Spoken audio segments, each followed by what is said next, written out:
The Sovereign's Fang had rejected another buyer. Marcus Webb heard the screams from 3 corridors away as he pushed his cleaning cart toward Bay 17. He sighed and checked his watch. 2,300 hours, right on schedule.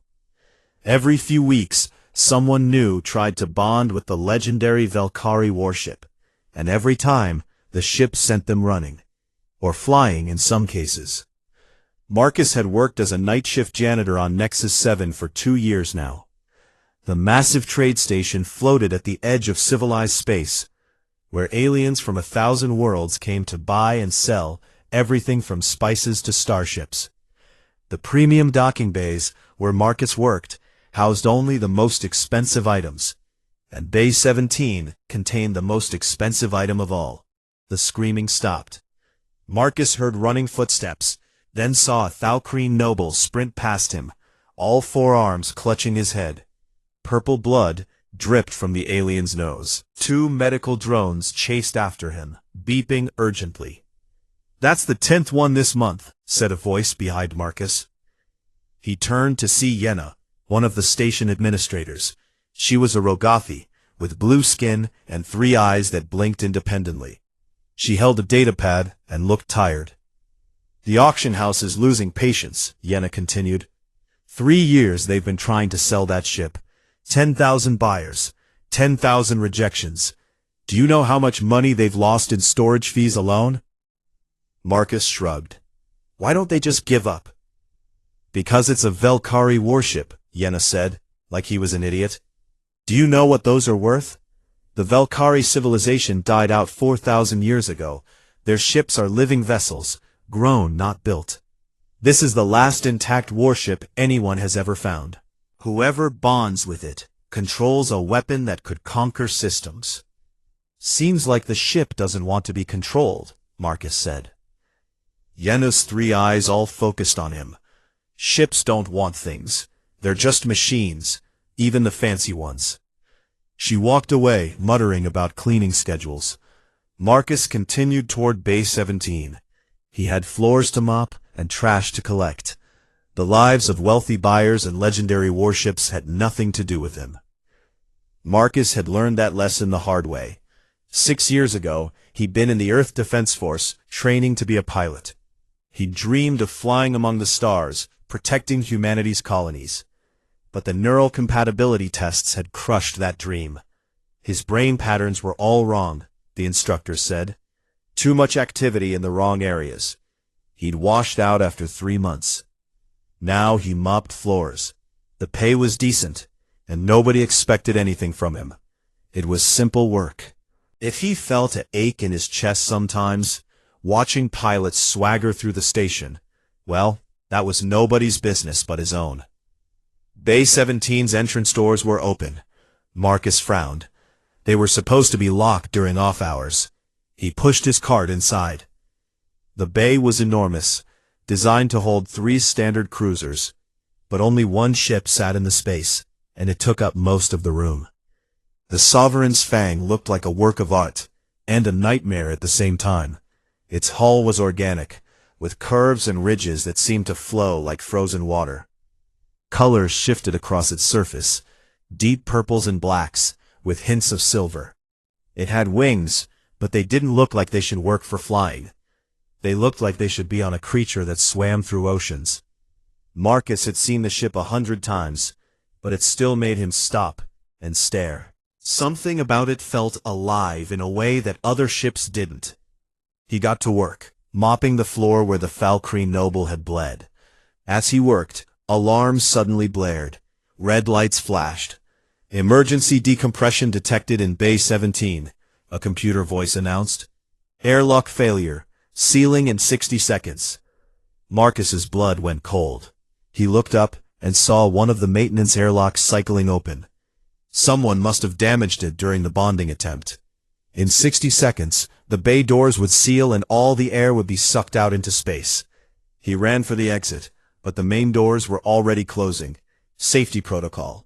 He wasn't going to make it. 50 seconds. Marcus looked around desperately. The only other shelter was the ship itself. He could see an access hatch hanging open near the ship's lower hull. Someone must have left it unsealed. 40 seconds. He sprinted toward the ship, leaving his cleaning cart behind. His lungs burned. The air was already being pulled toward the failing airlock. He could feel the suction. 30 seconds. Marcus reached the hatch and pulled himself up. The entrance was dark. He crawled inside and slapped the control panel, hoping it would close the hatch. Nothing happened. 20 seconds. He crawled deeper into the ship, looking for an interior door, something to seal himself in. His hands touched walls that felt warm and slightly soft, like skin. The corridor curved in strange directions. 10 seconds. Marcus saw a chamber ahead with a door that was half closed. He threw himself through it and grabbed the door's edge, pulling it shut. It sealed with a hiss, just as he heard the bay's atmosphere explosive decompress outside. He lay on the floor, gasping. That had been close. Too close. He'd file a report in the morning about the airlock. Right now, he just needed to catch his breath. That's when he noticed the light. The chamber was glowing. Soft amber light pulsed from the walls, like a heartbeat. Marcus sat up and looked around. He was in a circular room, with a chair in the center, surrounded by panels covered in symbols he didn't recognize. It looked like a control room or cockpit. He stood carefully. The light grew brighter. His skin tingled. "Hello?" he called out. His voice echoed strangely. The chair in the center shifted, turning to face him. Marcus jumped back. That definitely wasn't normal. Then he felt it. A presence. Not like someone else was in the room, but like the room itself was aware of him. The sensation flowed through his mind, curious and ancient and powerful. Words formed in his head, not in English, but somehow he understood them. Who enters the Fang? Marcus's mouth went dry. I'm just a janitor. There was an airlock failure. I didn't mean to. The presence pushed deeper into his mind, not forcefully, but thoroughly. It examined his thoughts, his memories, his dreams. Marcus felt every failure, every disappointment laid bare. The presence saw him washing out of pilot training. It saw him mopping floors. It saw him eating alone in his small quarters, night after night. He wanted to run, but his legs wouldn't move. The examination continued. Then suddenly, the presence withdrew slightly. The light in the room changed from amber to a warm gold. No ambition, no hunger for power, no desire to conquer. The words in his mind sounded surprised. You entered, seeking only shelter, nothing more. I'm sorry, Marcus stammered. I'll leave. No. The chair moved closer to him. 10,000 have sought to bond with me. 10,000 came with greed in their hearts. They wanted to use me, to wield me as a weapon for their own glory. I rejected them all. The golden light intensified. You are the first who wanted nothing, the first who sought only to survive. This is the old way. This is worthiness. Marcus felt something click in his mind, like a door opening that he didn't know was there. Information flooded in. Star charts, weapon systems, the ship's name in a language he suddenly understood. Kessenarai. Storm who judges. Wait, Marcus said. I don't understand. What's happening? We are bonded now, Marcus Webb. You and I are one. The ship was his. The legendary Sovereign's Fang that had rejected emperors and warlords had just chosen a janitor. Marcus sat down heavily on the floor. This was impossible. This couldn't be happening. Outside he heard voices shouting. Security was coming. They would have questions. They would want to take the ship. They would never believe that it had chosen him. He looked at the captain's chair, glowing softly in the golden light. What had he just done? Marcus didn't sleep. He couldn't. He sat in the command chamber of the Sovereign's Fang as dawn cycle began on Nexus 7, trying to process what had happened. The ship, Kessenarai, he reminded himself, had been mostly quiet since the bonding. Occasionally, he felt gentle pushes of information in his mind. How to read the display panels, where the crew quarters were. The ship was teaching him, slowly, like a patient teacher with a confused student. His communicator buzzed. Marcus pulled it from his pocket and saw 15 missed messages. 3 from his supervisor, demanding to know why he hadn't finished his shift. 8 from station security, requesting his presence for questioning. 4 from the Galactic Auction Consortium's legal department, threatening him with phrases like unauthorized access and theft of premium merchandise. The last message was from Yenna. It just said, "What did you do?"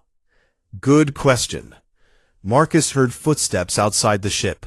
Multiple beings, moving with purpose. Through a display panel that suddenly made sense to him, he saw a dozen station security guards surrounding the ship.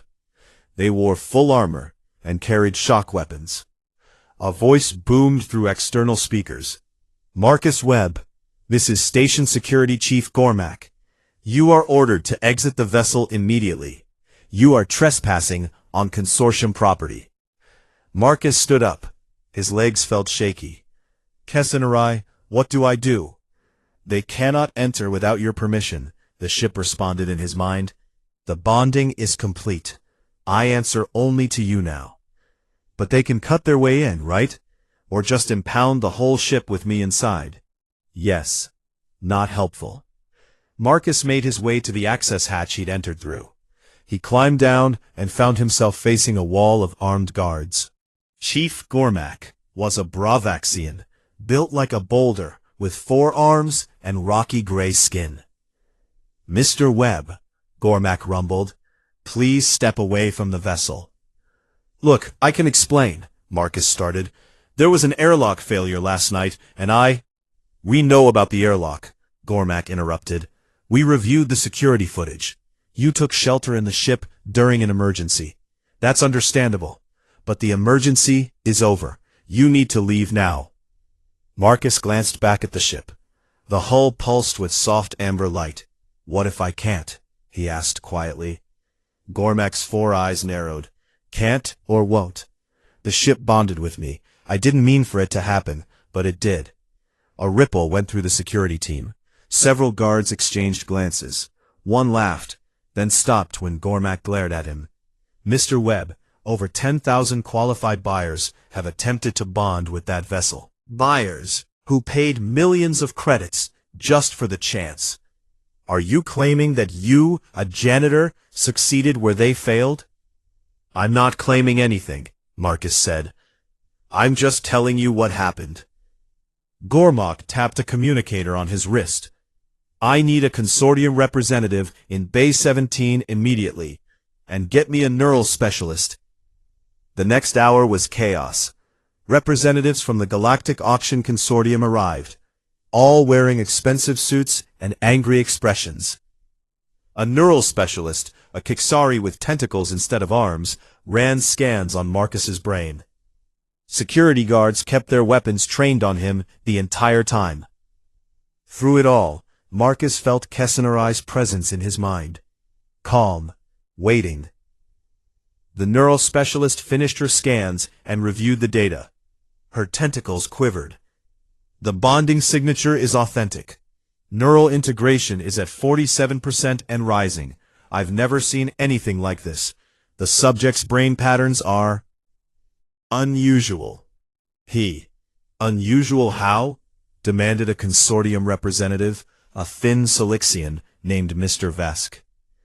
"His neural activity is off the charts in spatial reasoning and multi-threaded processing. But it's uncontrolled, chaotic. Standard ships would be overwhelmed by his brain patterns." The specialist looked at Marcus with her large black eyes. "Have you ever tried bonding with other vessels?"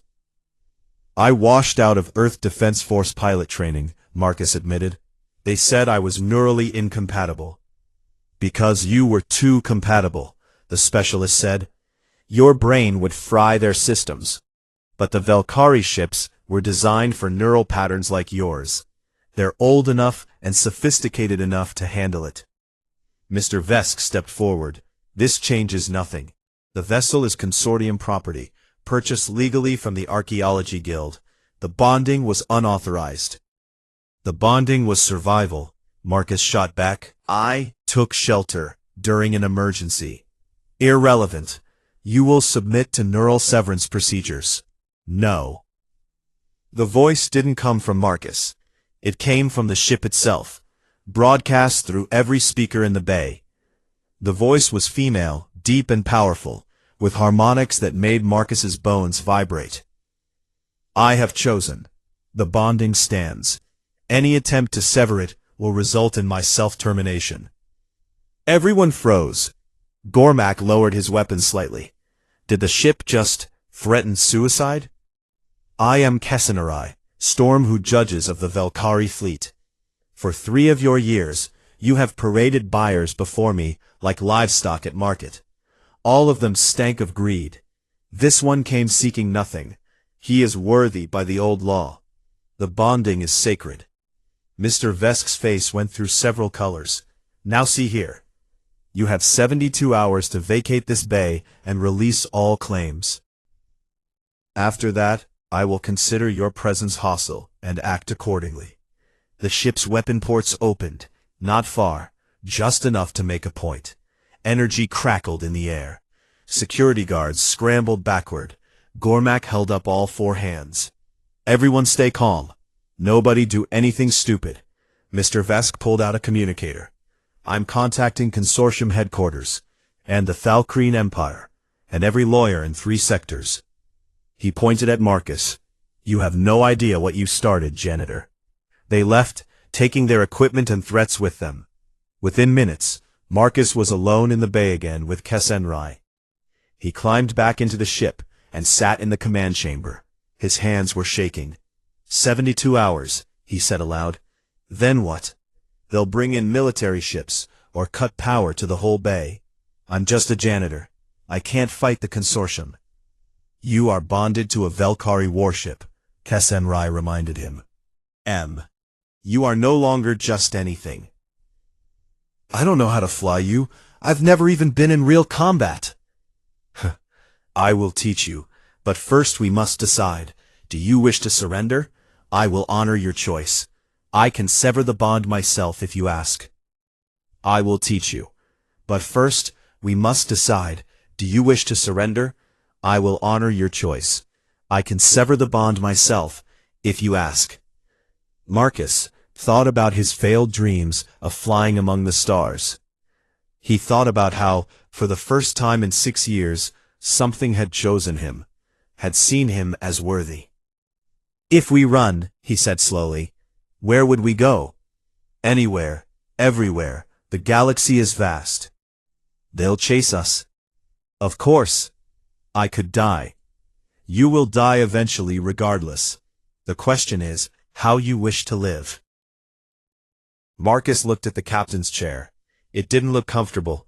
It looked like responsibility. Like purpose. He sat down. The chair adjusted to fit him perfectly. All right, he said. Teach me how to fly. The ship hummed with approval. Through the display panels, Marcus saw Nexus 7 stations spreading out below them. Somewhere out there, people were planning how to take Kessenerai away from him. He had 72 hours to learn how to be a pilot. For the first time since washing out of training, Marcus Webb smiled. 60 hours later, Marcus was starting to regret his decision. No. Kessenrai's voice filled his head with frustration. You're thinking of the thrusters as separate systems. They are extensions of your body now. You don't think about moving your arm. You simply move it. Marcus gripped the control interface, which wasn't really controls at all. It was a neural link disguised as a chair. His thoughts were supposed to translate directly into the ship's movements. Simple in theory. In practice, he'd spent the last 2 days crashing into things in the simulation matrix Kessenrai had created in his mind. I'm trying, Marcus muttered. It's just, every ship I trained on had manual controls, physical buttons and switches. Those ships were children's toys. You must unlearn their limitations. They'd been at it non-stop. Sleep, practice, eat emergency rations from the ship's stores, practice more, sleep a few hours, repeat. Kesnarai had downloaded centuries of Velkari combat philosophy directly into Marcus's brain, which gave him terrible headaches. He now knew 17 words for honor in a dead language, and could recite poetry about stars dying gracefully. What he couldn't do was fly straight. The countdown timer on the bay's display showed 11 hours and 42 minutes remaining. After that, Nexus 7's administration had permission from the consortium to cut all power to Bay 17 and forcibly remove them. Marcus had used his station credentials to monitor communications. He knew that 3 consortium battlecruisers were on their way, along with 2 Thalkreen Imperial frigates. Apparently, the Thalkreen Empress was very upset about being rejected by the ship, and then seeing a human janitor succeed. She'd put a bounty on Marcus's head, 50,000 credits, dead or alive. Preferably alive, so she could reject him personally. His communicator buzzed. Marcus had ignored most messages, but this one was from Yenna. He answered. Her 3 eyes appeared on the screen, looking worried. Marcus, please tell me you're planning to surrender. Can't do that, Yenna. They're going to kill you. The Thalkreen Empire doesn't make idle threats. Neither does the consortium. I know. Then why? She stopped, studying his face. You really bonded with it, didn't you? The ship actually chose you. Yeah. Marcus, do you understand what you have? That ship is 4,000 years old. It's seen empires rise and fall. And it chose someone who cleans toilets. Thanks for the reminder, Marcus said dryly. Yenna's middle eye blinked rapidly, which Marcus had learned meant she was thinking hard. Listen, I might be able to help. I have a cousin who runs cargo in the Outer Rim. He knows people. Information brokers, smugglers, the kind of folks who don't ask questions. If you can get off the station, I can put you in touch. Why would you help me? You could lose your job. Because I've worked here for 8 years, and you're the only person who ever asked how my day was going. Plus, watching the consortium lose their most valuable asset to a janitor is hilarious. She smiled with too many teeth. My cousin's name is Zix. He operates near the Kelmar system. I'm sending you his contact information. Good luck, Marcus. The screen went dark. A moment later, data appeared on one of Kesnarai's display panels. An ally, Kesnarai observed. You have a talent for inspiring loyalty. I'm really not that special, Marcus said. That is precisely why you are special. Marcus didn't have time to puzzle out that bit of Velkari philosophy. His communicator buzzed again. This time, it was a priority alert from station security. He pulled up the message, and his stomach sank. The consortium cruisers had arrived early. They were demanding immediate access to Base 17. The station administrator was stalling, but they had maybe 2 hours before the cruisers forced their way in. Change of plans, Marcus said. I don't care if I'm ready, we're leaving now. Finally, Kesnarai sounded almost excited.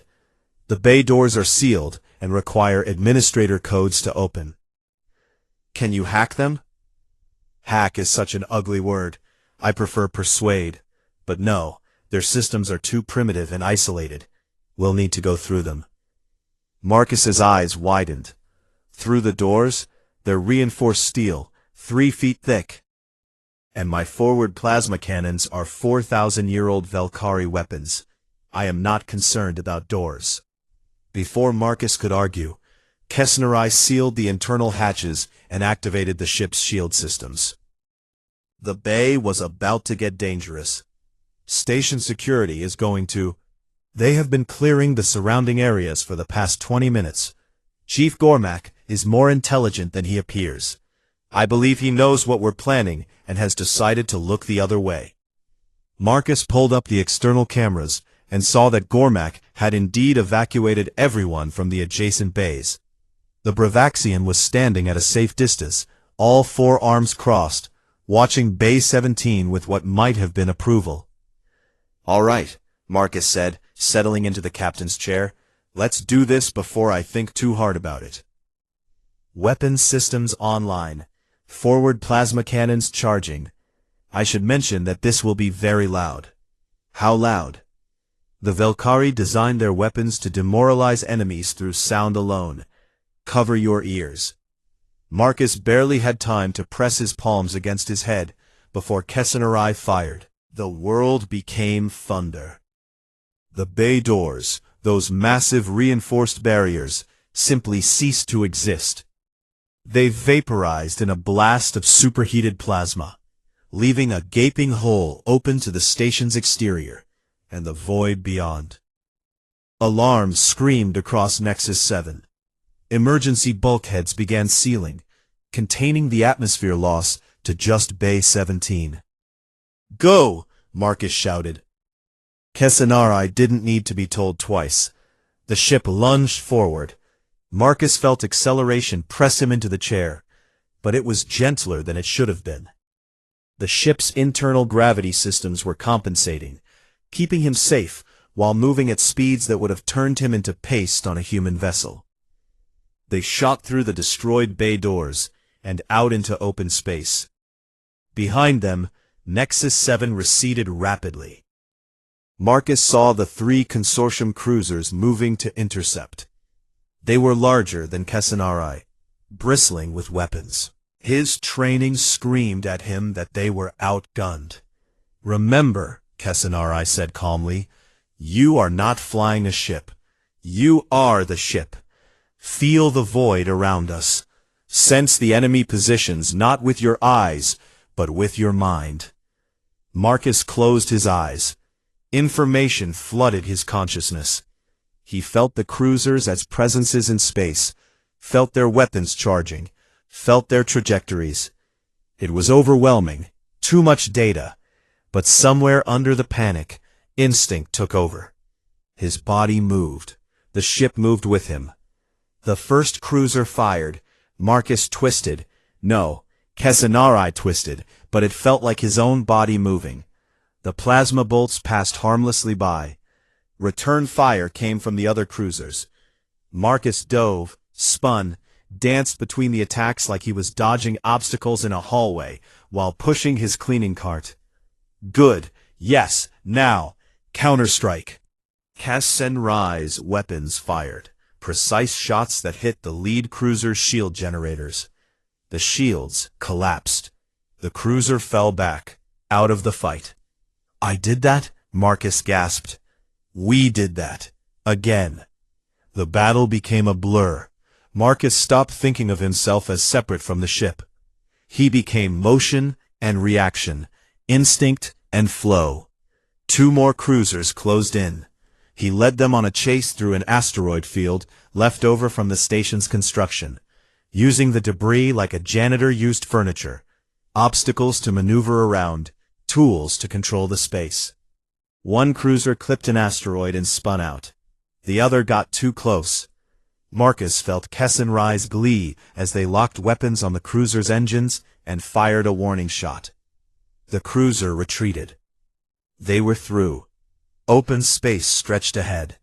Marcus plotted a jump to FTL, coordinates that Kessenarai fed directly into his mind. The jump drive charged. Reality bent, and suddenly they were gone, leaving Nexus 7 and the consortium far behind. In the command chamber, Marcus finally let himself breathe. His hands were shaking. His shirt was soaked with sweat. We did it, he whispered. We survived, Kessenarai corrected.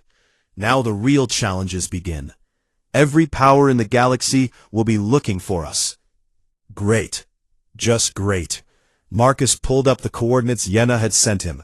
The Kelmar system was 3 jumps away. I guess we're meeting this Zix character, assuming he doesn't just turn us in for the bounty. Trust in the bonds you build, Kessenarai advised.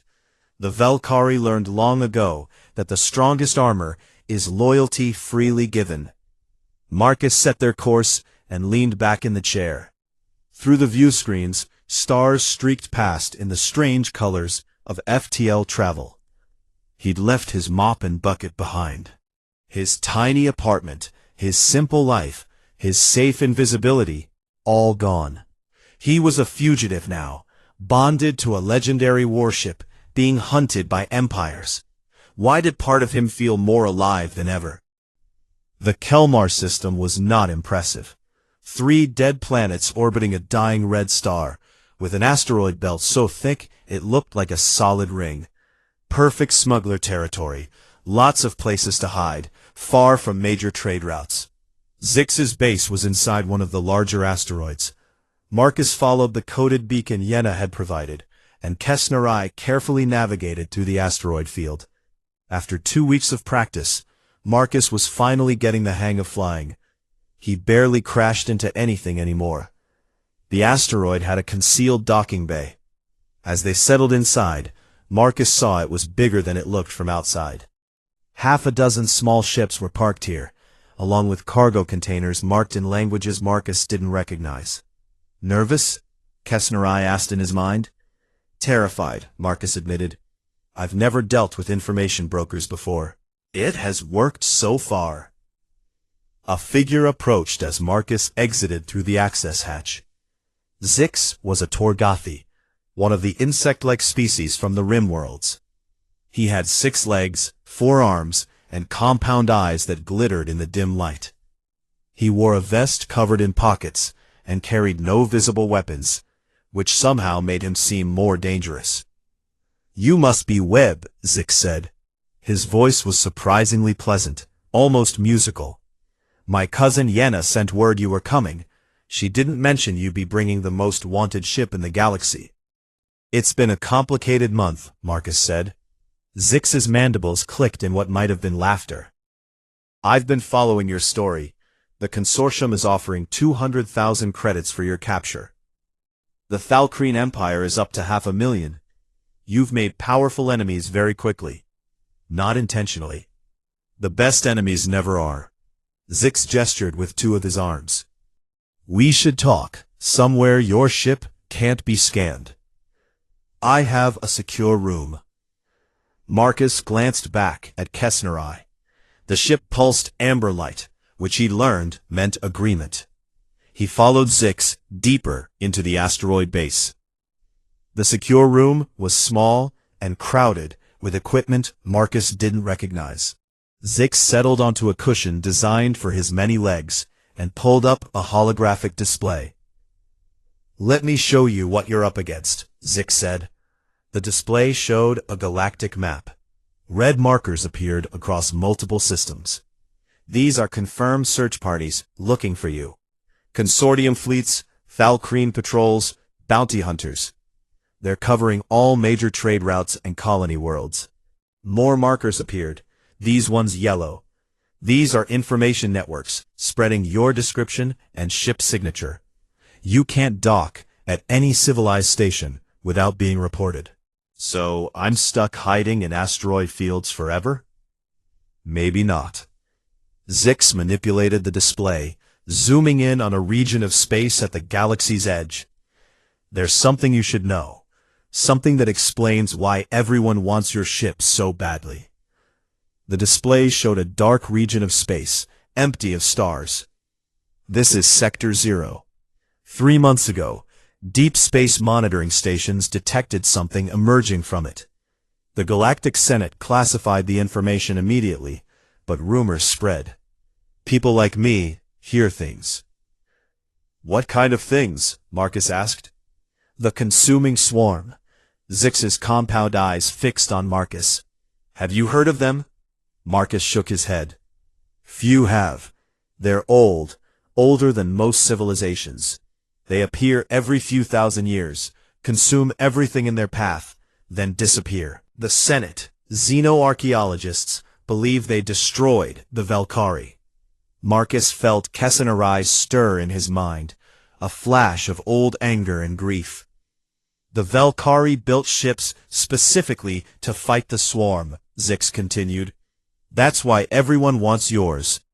The Senate knows the swarm is coming back. They wanted to buy Kessenarai quietly, study it, build new weapons. But the auction house got greedy and went public. Now everyone knows about it. How long until the swarm arrives? 6 months, maybe less. They're moving toward populated space, consuming everything in their path. Small colonies have already gone dark. Zix closed the display. The Senate is preparing a defense fleet, but they're terrified. The swarm destroyed the Valkyrie, who are the most advanced warriors in the galaxy. What chance do we have? Marcus sat in silence, processing. Finally he asked, "What do you think I should do?" "Honestly, I think you should disappear. Find some empty planet, at the edge of nowhere, and wait for this to blow over. If the swarm destroys civilization, well, at least you'll still be alive."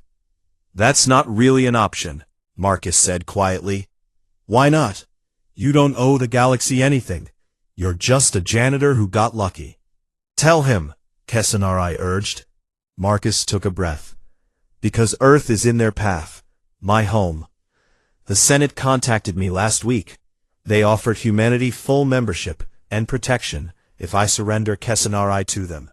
If I don't, Earth gets expelled from protected space.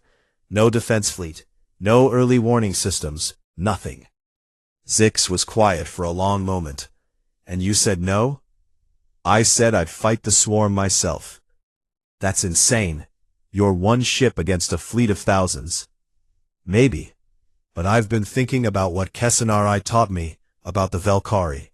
They formed bonds, created fleets that worked together like one mind." Marcus leaned forward. "That's why you can network ships together, right? Smugglers do it all the time to avoid patrols. Basic formation flying, sure, but what you're talking about? Kessanari says the ship can create a neural network, link multiple vessels and crews into one unified fighting force. The Valkyrie called it the Storm Mind."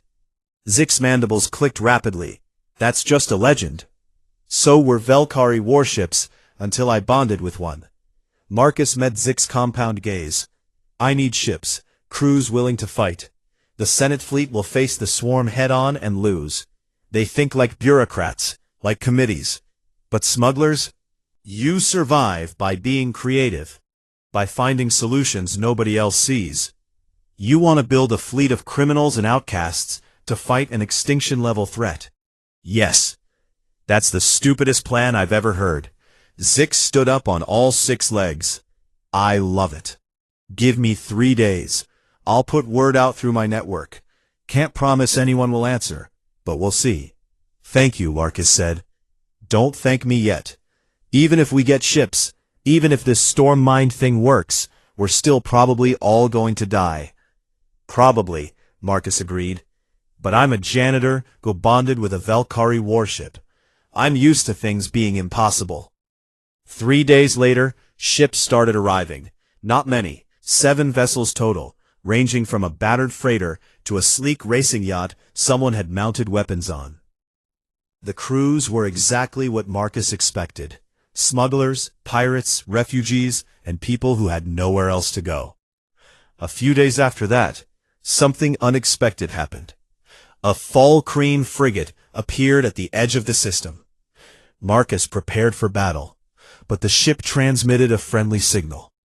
Commander Vayesh, the officer who'd been leading the pursuit from Nexus 7, requested to speak with him. Her face appeared on Kessanari's communication display. She looked tired. "Marcus Webb, I've been chasing you for a month." "I noticed," Marcus said carefully. "I'm done chasing. I'm requesting permission to join your fleet." Marcus blinked. "Your what?" "The Empress rejected me for failing to capture you. She took my rank and title." Vayesh's voice was bitter. "But I've been monitoring Senate communications. I know about the swarm. I know what's coming. The Empire will fight, but they'll lose because they value pride over survival. You're building something different. Something that might actually work." "I'm building a bunch of criminals and rejects into a fleet," Marcus said. "Exactly. You're building what the Valkyrie would have built. Warriors who fight for each other, not for glory." Vayesh straightened. "I have 3 ships loyal to me, crews who chose to follow rather than return to the Empire. We want to help. Marcus looked at her face on the screen and saw the same thing he'd seen in his mirror every day for 6 years. Someone who'd been told they weren't good enough, who'd been cast aside. "Welcome to the fleet, Commander," he said. Vayesh smiled, showing all her teeth. "You know the Senate will never accept this. A human leading a mixed fleet of outcasts against the greatest threat the galaxy has ever seen?" "Then I guess we'll have to win without their acceptance," Marcus said. Over the next weeks, more ships arrived. Word spread through the underworld networks. The human with the Velkari warship was building a fleet, and everyone was welcome. 47 ships total, eventually. Some were barely space-worthy. Most were crewed by people the galaxy had forgotten about. Kesnarai worked with each crew, teaching them how to link their minds into the Storm Mind network. It was painful and difficult. Not everyone could handle it, but slowly the fleet learned to move as one. Marcus trained them like he used to clean, methodically, efficiently, finding the best path through chaos. He taught them that space was just another room to clean, asteroids just furniture to move around, enemies just obstacles to sweep aside. Then the swarm's vanguard entered sensor range. 200 ships, moving in perfect formation, each one larger than any vessel in Marcus's fleet. Behind them, the long-range sensors showed thousands more coming. "Well," Zix said from his ship, his voice coming through the network, "this is going to be interesting." Marcus sat in the captain's chair, feeling the minds of 47 crews connected to his through Kesnarai. He felt their fear, their determination. "Storm Mind," he said softly. "Activate full combat integration." The network flared to life. 47 ships became one storm.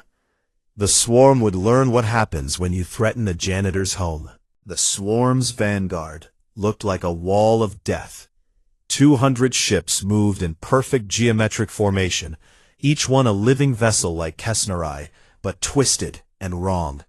Where Velkari ships were elegant, these were masses of sharp angles and pulsing organic matter. They absorbed light instead of reflecting it, making them look like holes in space. Marcus felt the Storm Mind network humming in his consciousness. 47 crews, 47 ships, all linked through Kesnarai. He sensed Vayesh's tactical mind, sharp as a blade. Zix's creative chaos, always finding unexpected angles. Dozens of other minds, each bringing their own skills to the collective. But beneath it all, he felt their terror. "They're jamming communications," Vayesh reported. "Standard frequencies are blocked." "Doesn't matter," Marcus said. "We're linked. Everyone remember what we practiced. The swarm fights like a machine. Perfect coordination, no improvisation. That's their weakness. We're going to fight like we live." "Like criminals and outcasts?" Zix asked. "Like survivors." The swarm opened fire first. Beams of dark energy lanced across space. 2 of Marcus's ships were hit immediately, shields collapsing. One, an old cargo hauler called Second Chance, exploded. Marcus felt the crew's deaths ripple through the Storm Mind. 7 people, gone in an instant. Their last thoughts echoed, surprise, pain, then nothing. He wanted to freeze, to mourn, but there was no time. "Scatter formation," Marcus commanded. "Don't try to match their positioning. Be unpredictable." The fleet broke apart like startled fish. The swarm's next volley mostly missed, designed for targets that moved in logical patterns. Marcus's people moved like they'd lived, erratically, making it up as they went along. Kesnarai drove forward, weapons blazing. Marcus had learned in training simulations how Velkari ships fought, with honor, with precision, with ancient warrior traditions. He ignored all of it.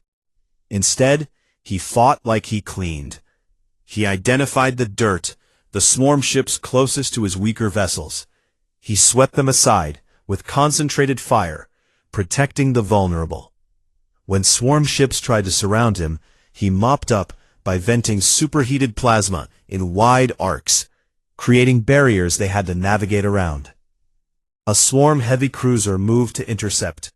Instead of engaging in a direct fight, Marcus did what he'd done 1,000 times with stubborn stains. He went around.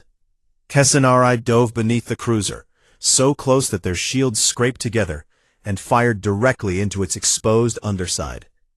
The swarm ship cracked open like an egg. Through the storm mind, Marcus felt Vyesh's shock, then her approval. Her 3 ships began mimicking his tactics, treating space combat like problem-solving rather than warfare. But they were still outnumbered 4-1, and the swarm was learning. The enemy formation shifted, becoming looser, less predictable. They were adapting to Marcus's chaos by introducing their own. 10 swarm ships focused fire on Zix's vessel. His shields failed. His hull breached. "I'm venting atmosphere." Zix's voice was strained. "I can't." "Second Chance's sister ship, Lucky Break, move to cover him," Marcus ordered. "Vyesh, target those 10 ships.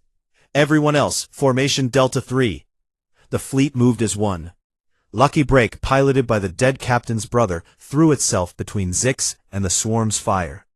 Its shields, overcharged beyond safety limits, held just long enough for Vyesh's frigates to destroy 8 of the attacking ships. But Lucky Break paid the price. The crew had 15 seconds to evacuate. They didn't make it. Marcus felt their deaths too. Felt the captain's brother thinking about his sibling as reality turned white. 13 more people gone. They destroyed 30 swarm ships. 170 remained. Marcus's fleet was down to 41 vessels, many damaged. "We can't win this," someone said over the network. Marcus didn't catch who. "No," Marcus agreed. "Not by fighting." An idea formed, so crazy that for a moment he thought it was Kessanari's voice. But no, this was his own desperate inspiration. "Kessanari, can you open a communication channel to the swarm? Not audio, direct mind-to-mind, like you do with me. They are not bonded. Their consciousness is alien. It would be dangerous. Everything about this is dangerous. Try." The ship hesitated. Then Marcus felt a presence push outward through the storm mind, reaching beyond their fleet. It touched something vast and cold, a consciousness unlike anything he'd imagined. The swarm's hive mind noticed them. Marcus felt it turn its attention toward Kessanari like a spotlight in the dark. Then, impossibly, words formed, not language, but concepts translated into something Marcus could understand. Resource. Consume.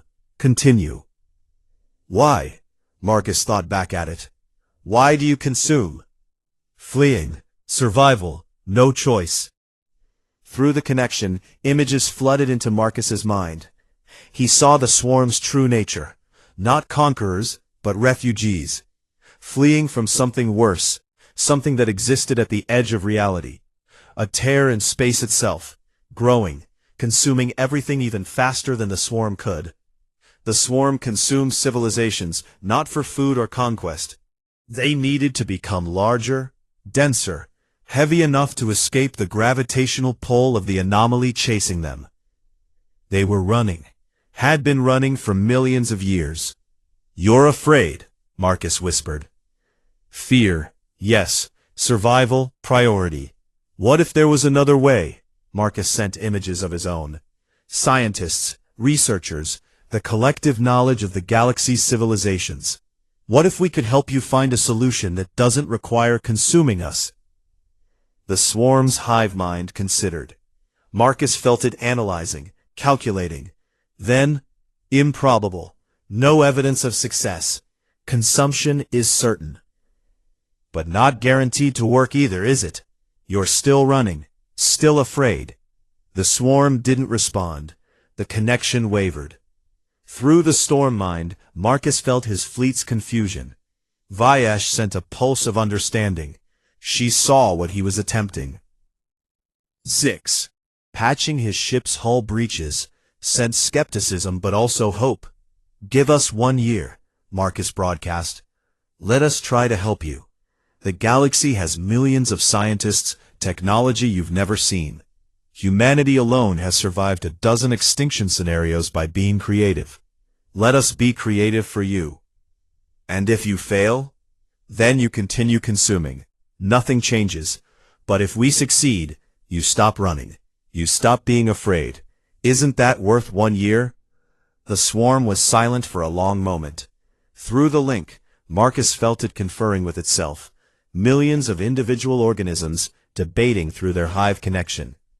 Marcus's fleet held position, weapons still hot, ready to resume fighting. But nobody fired. They all felt the conversation happening, sensed the possibility of something impossible. Finally, the swarm responded. 1 cycle.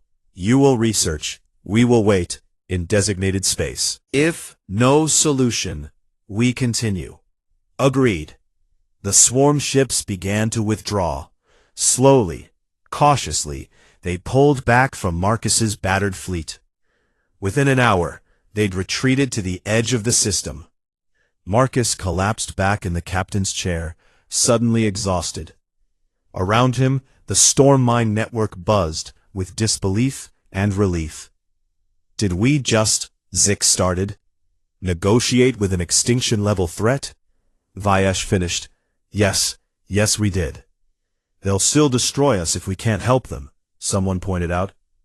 Then we'd better help them, Marcus said. The next weeks were chaos of a different kind. Marcus transmitted everything that had happened to the Galactic Senate. At first, they didn't believe him.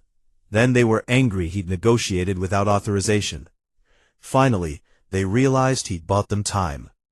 The Senate voted to grant Earth full membership and assign humanity to lead the Swarm Solution Initiative. Not because they trusted humans, but because Marcus had proven that sometimes the best problem solvers were those who'd spent their lives cleaning up impossible messes. Scientists from 100 species began working on the anomaly problem. The swarm shared their data, their 4-million-year observation of the reality tear. Slowly, theories formed. Maybe the anomaly could be sealed. Maybe the swarm could be redirected to a different dimensional plane. Maybe. Marcus watched it all from Kesnarai's command chamber, still not quite believing it had worked. You took a terrible risk, Vayesh told him during one of her visits. She'd been assigned as liaison between the fleet and Senate. Trying to communicate with them could have failed. They could have killed us all. They could have, Marcus agreed. But I kept thinking about something. The swarm were consuming civilizations because they were desperate, not evil. They were just trying to survive, same as us. I spent 6 years being told I wasn't good enough, that I didn't fit. Nobody tried to understand why. They just threw me away. I didn't want to do the same to the swarm. You saw yourself in them. I saw fear, and fear I understand. 8 months later, a combined team of human, Kixari, and Thalkreen scientists proposed a solution. Using swarm biomass combined with controlled singularities, they could potentially seal the reality anomaly. It was risky. It required the swarm to sacrifice 1/3 of their total mass. The swarm agreed. The operation took 3 weeks. Marcus's fleet, now expanded to 200 ships as other outcasts and volunteers joined, provided protection while the scientists worked. The reality tear, a wound in space that looked like bleeding darkness, slowly closed. When it finally sealed, the swarm's hive mind sent one final message through Kesnarai. Fear ends. We will remember. The swarm departed for deep space, heading toward empty regions where they could exist without threatening anyone. They'd signed agreements with the Senate, non-aggression pacts, scientific exchange programs, cultural ambassadors. It wasn't a perfect ending. 20 of Marcus's people had died in the initial battle. The swarm's past victims couldn't be brought back. But it was survival. For everyone. Marcus was offered promotions, titles, rewards. He declined most of them. He accepted a position as Ambassador Webb, representing humanity on the Galactic Senate. His first official act was to propose the Outcast Initiative, recruiting people like himself, the ones who didn't fit, who'd been thrown away, into exploration and crisis response roles. "The galaxy has spent too long ignoring people who think differently," he said in his Senate address. "Maybe it's time we started paying attention to the janitors." The proposal passed unanimously. On a quiet day cycles later, Marcus sat in Kessnerai's command chamber. They were docked at a new station, smaller than Nexus 7, but friendly. Through the view screens, he watched engineers and diplomats hurrying past, building something new. "Do you ever miss it?" Kessnerai asked. "The simple life, mopping floors?" Marcus smiled. "Sometimes. It was peaceful. Nobody expected anything from me. And now? Now everyone expects everything." He paused. "But I have friends. Purpose. I found people who see me as worthy, not despite my differences, but because of them. That's worth the complications." The Velkari believe that fate moves through unexpected channels. The smallest creek can change the course of rivers. That's pretty poetic for a warship. I contain multitudes. Through the neural link, he felt the ship's contentment. They'd saved the galaxy together. A janitor and a warship that nobody wanted. Proof that worth wasn't determined by what others thought, but by what you chose to do when it mattered. Outside, stars wheeled in their ancient dance. Somewhere, the swarm drifted in peace. Somewhere, scientists worked on new problems. Somewhere, a kid who didn't fit was about to discover they were exactly what the galaxy needed. Marcus settled back in his chair. There was work to do tomorrow. Reports to file, meetings to attend, impossible problems to solve. But tonight, he just sat and watched the stars. Some messes, he thought, were worth making. And some bonds, once made, lasted forever.